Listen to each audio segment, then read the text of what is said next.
Part 4, you will hear a design student giving a presentation on the history and development of the umbrella. First, you have some time to look at questions 31 to 40. Now listen carefully and answer questions 31 to 40. Good afternoon. For my design history project, I've decided to look at an object that is often taken for granted, but which has a surprisingly complex history: the humble umbrella. I chose the umbrella because it is a perfect example of how an object's function and social meaning can shift completely over time.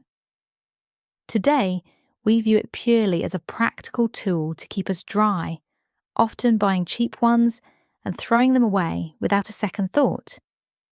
However, for most of its history, the umbrella was a rare luxury item that had nothing to do with rain at all.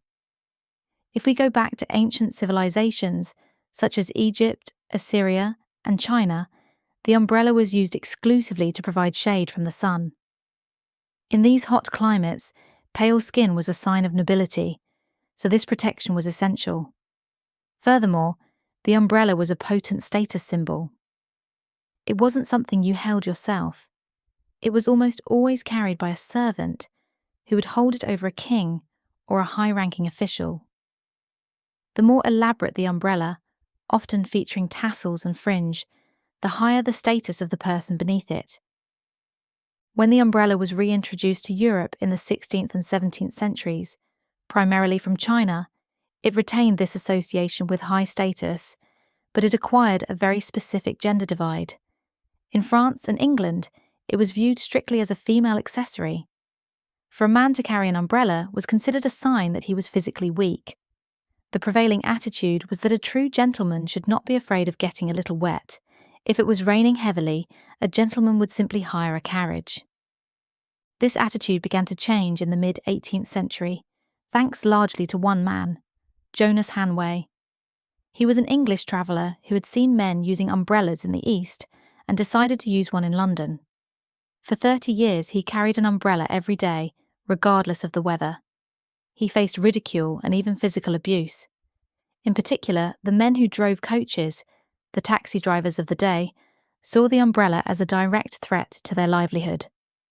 They feared that if people could walk in the rain comfortably, they wouldn't pay for a ride. So they often threw rubbish at him as he walked past. But Hanway persisted, and eventually, the stigma faded. Technology also played a huge role in the umbrella's evolution. Early European versions were heavy and clumsy. To make the canvas fabric waterproof, it was usually coated in oil or wax, which made it smell unpleasant and stick together when folded. The frame, or ribs, were traditionally made of whalebone or cane, which broke easily. The major breakthrough came in 1852 when an inventor named Samuel Fox introduced the Paragon frame. He replaced the heavy whalebone with lightweight, U-shaped ribs made of steel. This allowed the umbrella to be much slimmer and lighter. Around the same time, the fabric changed. The most expensive umbrellas were covered in silk, which was light and strong, but effectively useless in heavy rain once it got soaked. For the mass market, manufacturers began using cotton, and later, alpaca wool, which was durable and water-resistant. The final step towards the modern umbrella happened in the 20th century. While the steel frame was an improvement, the umbrella was still a long, rigid stick. In the 1920s, Hans Haupt invented the telescopic pocket umbrella. This completely solved the issue of storage, allowing the device to be folded down and kept in a bag.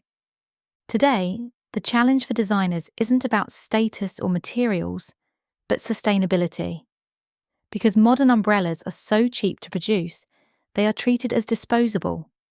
In fact, millions are discarded every year. The focus now is on creating umbrellas that are windproof and durable enough so that they don't get damaged or lost so frequently. That is the end of Part 4. You now have 1 minute to check your answers to Part 4.